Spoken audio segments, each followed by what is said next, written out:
নৌকার ধীরবেলায় নদীর বুকে ভেসে চলেছি আমরা। চারপাশে শান্ত পানি, মাথার উপর বিস্তীর্ণ নীল আকাশ। সব কিছুই যেন আল্লাহর কুদরতের জীবন্ত এক চিত্র।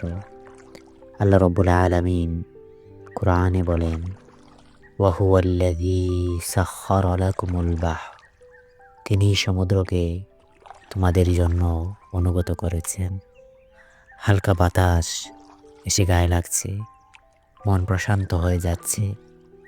দূরে সবুজ গাছের সারি, পানিতে সূর্যের আলো ঝিলমিল করছে।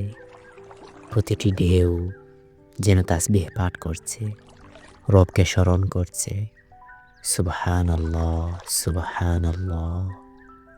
এই আকাশ, এই বাতাস, এই পানি সবই আল্লাহর নিয়ামত, যা মানুষকে ভাবতে শেখায়, কৃতজ্ঞ হতে শেখায়।